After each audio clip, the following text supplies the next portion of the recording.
नाही का. अनेक लोक या क्षेत्राला येऊन पूर्वी अंगावली कपडे वगैरे टाकून द्यायची का तर विघ्न जावं, पण याच्यामध्ये आम्ही एकही बघितला नाही की ज्यानं अंगावले सोन्याचा डाग असा काढून टाकलाय विघ्न जावं म्हणून.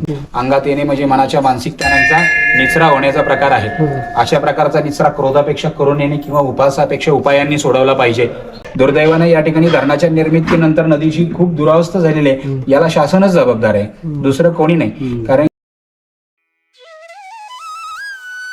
वाई साताऱ्याच्या कुशीत वसलेलं कृष्णा नदी काठावरचं ऐतिहासिक शहर, जिथे प्रत्येक घाट प्रत्येक मंदिर एक गोष्ट सांगत असतं. संस्कृती, निसर्ग आणि शांततेचं सुंदर मिश्रण म्हणजेच वाई. आज आपण फिरणार आहोत या पवित्र आणि रम्य शहरात. तर चला मग सुरू करूया वाईची खास सफर. नमस्कार मित्रांनो, तर आता आपण वाईतल्या नरसिंह मंदिरच्या इथं आलेलो आहे, जे कृष्णा नदीकाठी वसलेले आहे. आणि मागं बघू शकता, आता आपण दर्शन घेऊच आता मंदिराचे.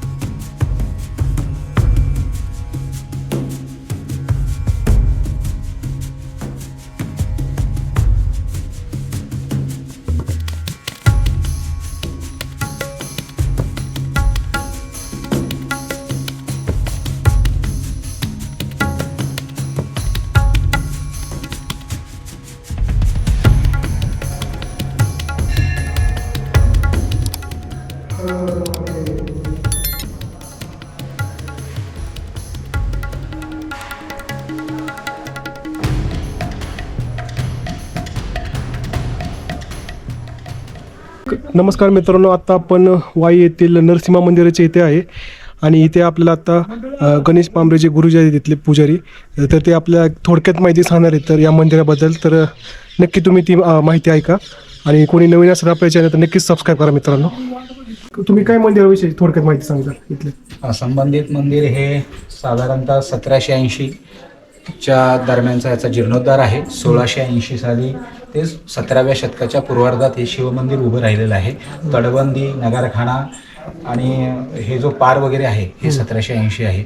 या ठिकाणी जे आपण आहोत हे शांत रूप आहे नरहरी देवांचं, आणि त्या बाजूला जे आहे ते उग्र रूप आहे नरसिंह देवांचं. दोन्हीही नरसिंहच, एक उग्र आणि एक शांत. या ठिकाणी जे समोर दिसतंय ग्रिल लावलेलं ती धोम्य ऋषींची समाधी स्थान जागा आहे. या ठिकाणी धोम्य ऋषींचा मठ होता. या ठिकाणी पांडवांनी धोम्य ऋषींना आपलं पौराहित्य दिलेलं आहे. आणि पांडवांना आशीर्वाद देण्यासाठी ज्याप्रमाणे शिवभगवान शंकर भगवान प्रकट झालेले सिद्धेश्वर रूपानं, तसंच सिद्धेश्वराने सांगितलं की तुम्ही नरसिंह देवांची पण या ठिकाणी स्थापना करा. म्हणून या ज्या मूर्ती आहेत त्या धोम्य ऋषी स्थापित आहेत, म्हणून या गावाला धोम असं म्हटलं जातं. यापूर्वी या ठिकाणी 16 ओळ्याशिवाय प्रवेश नव्हता. म्हणजे 16 असेल तरच प्रवेश असायचा, म्हणजे पॅन्ट शर्ट वगैरे नाही. किमान आता पूजा अर्चा जरी करणाऱ्यांनी 16 ओळ्यातच करावं आणि केल्या पाहिजे. अतिशय दुर्मिळ प्राचीन मंदिर आहे. या ठिकाणी या देवांना मन्युसुक्तम प्रिय आहे, अमृणी सुक्तम प्रिय आहे. तर जे शनीचं जे यत्पाद पंकजरज परमादरेण संसेवितं सकल कल्मषराशिनाशं कल्याणकारणं शेषनिजानुगानं सत्वं नसिंह महिदेहि कृपावलोकम, या स्तोत्राची रचना या ठिकाणी झालेली आहे. देवांना मन्युसुक्तम, ऋग्वेदाचं 10th मंडल, ऋग्वेदाचं 10वं मंडल जे आहे यस्ते मन्यू वितद्वचर सायकस ओज पुष्यते, हे प्रिय आहे. तसंच अमृणी सुक्तमचा या ठिकाणी महिमा आहे. हे सिद्धेश्वर आहे. सिद्धेश्वरांना या ठिकाणी रुद्राभिषेक वगैरे केला जातो. तसंच महाशिवरात्रीचा उत्सव मोठ्या प्रमाणात होतो. या नरसिंह देवांचा उत्सव वैशाख शुद्ध षष्ठी ते चतुर्दशी या कालावधीमध्ये साधारणतः मेच्या महिन्यामध्ये या ठिकाणी उत्सव केला जातो. तसंच आजूबाजूला जी प्रत्यादी देवदेवता आहेत याच्यामध्ये विष्णू मंदिर, सूर्यनारायण, गणपती, पार्वती आणि शिव यांची मंदिर आहेत. एकंदरीत हे शिवपंचायतन स्वरूपातलं मंदिर आहे. शिवपंचायतन, शैव नाही, माफ असावं. तसेच या ठिकाणी मारुतीची मंदिर आहे, रामाचं मंदिर आहे, गायत्री माता आहेत, अंबाबाई माता आहेत, लक्ष्मी आहे, जी भुईंजगावची निवासिनी आहे, तिचंही मंदिर आहे. आता बांधकाम चालू केलेलं आहे या ठिकाणी. या क्षेत्राला यायचं झालं किंवा इथलं मार्गदर्शन हवं असल्यास तुम्ही निश्चित संपर्क साधू शकता. माझं नाव गणेश पांबरे आहे. आम्ही या ठिकाणी विश्वस्त आणि मुख्य पुजारी म्हणून या ठिकाणी कार्यरत आहे. Mobile number 9850361619 9850361619. फक्त या ठिकाणी पूजा अर्चेला येणाऱ्या लोकांनी पूर्व अगोदर कळवलं पाहिजे, कारण की हे थोडंसं असा ग्रामीण भाग आहे आणि इथं जी शांतता आहे ती अबाधित अशीच नांदावी एवढीच इच्छा आहे. या क्षेत्राला कारखान्याचं स्वरूप प्राप्त होऊ नये. म्हणजे अनेक लोक म्हणतात छान पर्यटन स्थळ होईल, आम्हाला पर्यटन स्थळ करायचं नाही, हे धार्मिक ठिकाण ठेवायचं आहे. या ठिकाणची जी शांतता आहे ती तशीच अबाधित राहावी. उगाच इथं स्टीलचं रॅलिंग लावलंय, मग तुम्हाला त्या रॅलिंग मधनं पाठवलंय, तुम्हाला पास दिला म्हणजे देवत्व मोठं झालं, मंदिर मोठं झालं असं नाहीये. तर ही जी शांतता आहे, आज थोडंसं रविवार असल्यामुळे तुम्हाला गर्दी दिसते, पण इतर वेळेस इथं खूप शांतता असते आणि जेवढी शांतता सुव्यवस्था राहील तसेच या मंदिराची ऊर्जितावस्था अबाधित राहते. आम्ही जे खाली सूचना लावलेल्या आहेत त्या पण घ्या. अनेक लोकांचा संभ्रम असा झाला की या ठिकाणी क्षेत्राला गोमुख आहे, या गोमुखावरती झालं गेलं की अंगात येणं वगैरे प्रकार होतात. तर हे असे काही प्रकार या ठिकाणी रुजू नाहीयेत. अंगात येणे म्हणजे मनाच्या मानसिक ताणांचा निचरा होण्याचा प्रकार आहे. अशा प्रकारचा निचरा क्रोधापेक्षा करून येणे किंवा उपासापेक्षा उपायांनी सोडवला पाहिजे. या क्षेत्राला ते रुजू नये. हे नरसिंहाचं, हे महादेवांचं क्षेत्र आहे.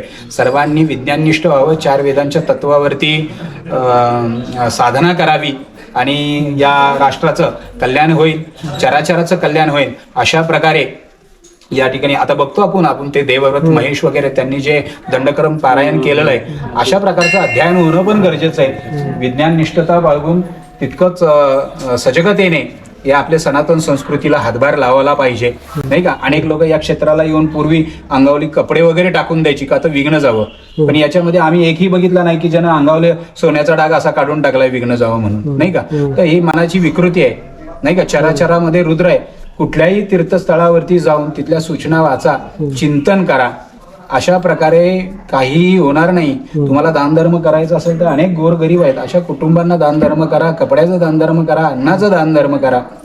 असं निसर्गाचा ऱ्हास होईल अशा प्रकारचं तत्व केलं नाही पाहिजे. दुर्दैवाने या ठिकाणी धरणाच्या निर्मितीनंतर नदीची खूप दुरावस्था झालेली आहे. याला शासनच जबाबदार आहे, दुसरं कोणी नाही. कारण की मूळ नदी पात्रामध्ये हस्तक्षेप करायचा शासनालाही अधिकार नाही. चराचर करोडो वर्षाचा तिचा इतिहास आहे, पण अलीकडच्या काळात 76 पासूनच तिची अवस्था अशी दुरवस्था झालेली आहे. तर का तर त्याला पाण्याचा प्रवाह नाही म्हणून, नाही का. पाण्याचा प्रवाह दिला तर ती पूर्वीप्रमाणे वाहती होईल. तेव्हा आता लोक येत आहेत, तर लोकांनी हे सुशोभित आणि अत्यंत पवित्र क्षेत्र आहे. नरसिंह महिमा खूप वेगळा आहे. अनेक जण येतात पॅन्ट शर्ट वरती वगैरे हात लावायला पाहतात देवाला. साधा प्रश्न आहे, जंगलामध्ये जर हरिणाचं पिल्लू आलं तर किंवा हरिण आलं तुम्ही हात फिरवाल, ससा आला तर हात फिरवाल, माणूस भेटला तर गळ्यात पडाल, बरोबर. आणि वाघ समोर आला तर पळून जाणार नाही, पळायला चान्स मिळणार नाही. चारही प्राणीच आहेत. पण या ठिकाणी काय बदललं, तत्व बदललं. तसंच हे नरसिंह क्षेत्र आहे. त्यामुळे या ठिकाणी आरडाओरडा, किंकाळणे वगैरे असे प्रकार नाहीत. सात्विक पूजा झाली पाहिजे. ऋग्वेद, यजुर्वेद, सामवेद, अथर्ववेद अनेक वेदांचे जे स्तोत्र आहेत याद्वारे या परमेश्वराची साधना झाली पाहिजे. याचा निश्चितच सर्वांना लाभ होईल. या भारत भूमीलाच नाही तर विश्वाला लाभ होईल. त्यामुळे सनातन धर्म हा श्रेष्ठ आहे. तर तुमच्या या चॅनलचं नाव काय आपल्या? चला फिरायला. ठीक आहे, चला फिरायलाच्या माध्यमातून तुम्ही या ठिकाणी आलात. छोटंसं बाईट घेतलेलं आहे. सगळ्यात महत्वाचं आम्हाला आध्यात्मिक तुमच्याकडून माहिती मिळाली. नाही, अत्यल्प शब्दामध्ये कमी आहे. स्थिती, उत्पत्ती आणि लय या माणसाच्या त्या 3 अवस्था आहेत. या 3 अवस्थामध्ये जो काळ बांधलेला आहे हा आनंदरूपी बांधला गेला पाहिजे, चैतन्यरूपी बांधला गेला पाहिजे. त्याच्याकडे डोकावल्यानंतर स्वतःला अपराधीपणाची भावना वाटली नाही पाहिजे. एवढं वाटलं तर मनुष्य जन्म तो सफल झाला. कारण की याच्यातूनच तुम्हाला मुक्तीचा मार्ग आहे, बाकी दुसरा कुठला नाही. आता तुम्ही म्हणताय आम्हाला अध्यात्म, आम्हाला इथं बसवलंय. आम्ही जर ते तत्वज्ञान नाही सांगितलं तुम्हाला तर तो परमेश्वर पुढल्या जन्मात आम्हाला कदाचित सायकल देऊन पावाला म्हणून पाठवेल. हे नाही. सांगायचं तात्पर्य हेच आहे की ज्या क्षेत्राला जाल तिथं चिंतन करायलाच शिकवा लोकांना. आपल्या या जीवनातून म्हणजे जे काय तत्वज्ञान आहे, सनातन संस्कृती आहे, जे अध्यात्म आहे, हे शिक्षणातून वगळलं गेलं. त्यामुळे खूप त्रास झालेला आहे, नाही का. रशियासारख्या देशामध्ये 70% लोकांना संस्कृत येत आहे, ते भारतामध्ये नाहीये, नाही का. तर थोडंसं काय झालं, बीजपेरणी झाली आणि त्यानंतर खूप त्रास होत गेलेला आहे. भक्तीचे अनेक सात्विक प्रकार आहेत, नाही का, अनेक सात्विक प्रकार आहेत. अगदी छत्रपती शिवाजी महाराजांपासून संत तुकारामांपर्यंत भक्तीच्या सुंदर व्याख्या रंगवलेल्या आहेत, नाही का. थोडंसं मी हे अंगात येण्याच्या संज्ञेवरती बोललो, मला कोणाचाही उपवास करायचा नाहीये. परंतु तुम्ही बघा, तुम्ही सुशिक्षित समाजामध्ये, मारवाडी समाजामध्ये, नाही का, ब्राह्मण समाजामध्ये किंवा कलेक्टर घ्या, ग्रामसेवक घ्या, तहसीलदार घ्या, यांच्यामध्ये ही तत्व नाहीत हो. का त्यांना देव प्रसन्न होत नाही का? तर मी सांगितल्याप्रमाणे मनाची मानसिक ताणांचा निचरा आहे हा प्रकारचा, नाही का. तर एक ज्या क्षेत्राला हे रुजू होतंय तिथं तुम्ही करा. नाही एव्हा तर आम्ही म्हणतो की नाही बाबांनो, हे तो मार्ग नव्हे, नाही का. ज्याला पटल तो घेईल, तो त्याच्यातनं तारून जाईल. कुठून तरी बुद्धीच्या कसोटीमध्ये झाकून पाहिलं की तुम्हाला त्याचा उलगडा होईल, हे किती सत्य आणि किती असत्य आहे. पण हे उपहास करायचा नाही त्याचा. तर ते अशा लोकांनी सुधारलं पाहिजे.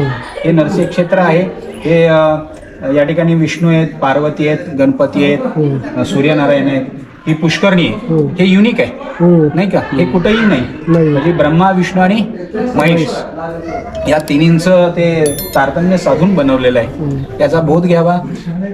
या चॅनेलच्या माध्यमातून तुम्ही आमच्या या क्षेत्राला प्रसिद्धीच्या धोतात आणणारच आहात. पण नक्कीच लोकांनी या ठिकाणी येऊन तेवढीच शांतता आणि सुचिरभूतता जपावी. तसेच भारतामध्ये मंदिरं बांधायची गरज नाही, जी आहे ती जोपासायची गरज आहे. या मंदिराचा जीर्णोद्धार करायचा आहे, तो चालू आहे थोडा, परंतु आर्थिक भार कमी पडतोय.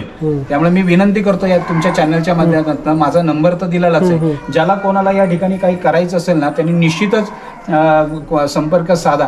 आम्ही केव्हाही रातच्या अगदी 12 वाजता म्हणलं तरी येऊन या मंदिराच्या जीर्णोद्धारासाठी आम्ही विश्वस्त मंडळ, समस्त जे काय परिवार आहेत, सेवेकरी आहेत, जे पार्षद आहेत, ग्रामस्थ आहेत, या सर्वांतर्फे मी सहकार्याची भावना या ठिकाणी ठेवतो. सध्या थांबतो. एक 10 मिनिटाचं तुम्ही 8 मिनिटाचं झालं आपलं, 5-6 मिनिट बोललेले. धन्यवाद. खूप खूप धन्यवाद. खूप छान माहिती दिली. तर मित्रांनो, अशा प्रकारे व्लॉग संपवतो मी. आणि तुम्हाला हा व्लॉग नक्कीच आवडला असेल आणि तुम्ही नक्कीच भेट द्या या नरसिंह मंदिराला. बघा, खूपच छान मंदिर आहे आणि भक्तिमय वातावरण येते मित्रांनो. तर चालते, आता पुन्हा भेटून नवीन व्लॉगमध्ये. आणि कोणी नवीन असेल तर आपल्या चॅनलला नक्कीच सबस्क्राईब करा आणि तुम्ही नक्कीच भेट द्या या मंदिराला. चालते, तोपर्यंत जय हिंद, जय महाराष्ट्र मित्रांनो.